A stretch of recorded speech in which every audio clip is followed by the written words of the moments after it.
C'est un jeu d'enfant. Bonjour, sur quel projet travaillez-vous en ce moment?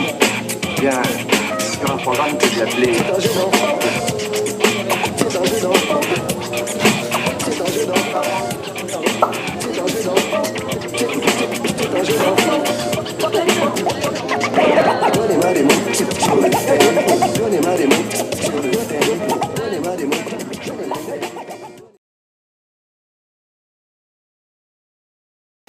Sujet, liberté malgré vous.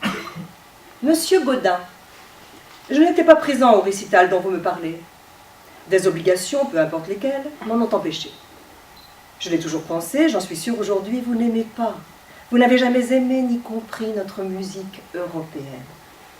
D'un mot, je vais vous dire enfin ce qu'elle est, cette musique. Et pourquoi les Chinois, comme tous les peuples du monde, sont appelés à la connaître et à l'aimer comme la leur. Commençons par noter pour mémoire que la musique de tous les temps et de tous les lieux est le plus haut des arts. Pourquoi? Parce qu'elle unit le nombre et l'âme, la proportion et l'émotion, le chiffre et l'extase, l'intelligible et le sensible. Elle est absolument précise et pourtant ne raisonne point, ni n'édicte, ni ne légifère. Elle est absolument ferme et pourtant n'oblige point, ni ne limite, ni ne désigne. Elle est sans concept, sans idée, sans thèse, sans morale. Mais elle sonde les âmes au plus profond.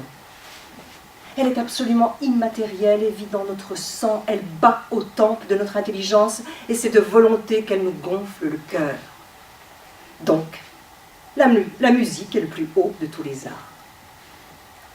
Mais dans la musique, les créations d'Europe occupent une place unique. Toutes les civilisations doivent, veulent et peuvent s'y retrouver. Prenez Beethoven. Je pourrais choisir Bach ou Schubert ou Chopin, mais Beethoven est peut-être le plus européen des musiciens. Son œuvre, bien sûr, touche le cœur, comble l'âme, émeut le corps. Mais ce que ne font pas toutes les musiques du monde, elle en appelle à notre liberté. Pauvre Europe, quand seras-tu digne de ton hymne? L'art beethovénien chante la liberté, source unique, inépuisable et nécessaire des progrès de l'âme et de l'esprit.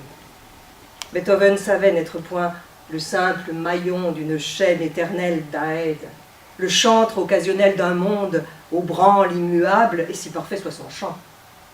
Sa musique, c'est l'expression libre de l'être humain dans sa nature unique, infiniment précieuse, à jamais inassignable, en marche vers un futur dont le passé rêvait sans le comprendre. Un futur qu'il découvre parce qu'il le crée. C'est enfin la beauté unique et décisive de l'imperfection, car qui progresse ne saurait être parfait, ni avant, ni après. Or, croyez-vous que les autres civilisations, nos sœurs, à commencer par la Chine, ne sont pas intéressées, que dis-je, appelées par cet homme créateur de soi? Croyez-vous que les jeunes Chinois ou les jeunes Indiens se pensent sur le mode de l'éternelle répétition de maigres schémas pentatoniques? Que leur conscience personnelle n'est pas heureuse de s'éveiller à cette liberté beethovenienne indissociable du beau? Oui, la liberté. Totalement incompréhensible, indifférente, inaudible à qui ne l'aime pas. Impossible de la prôner, de la prêcher, de la décrire, de la suggérer même. Sauf par la musique. La liberté dans la musique européenne devient un chant, et dès lors désirable en même temps que réel. Y avez-vous goûté ne fût-ce qu'un seul jour, une seule minute, vous en avez soif pour la vie, et votre soif vous désaltère. Ô mythe de la caverne, ô Platon, cette lumière qu'on ne peut oublier, qu'on ne peut renier, c'est la musique, c'est le beau,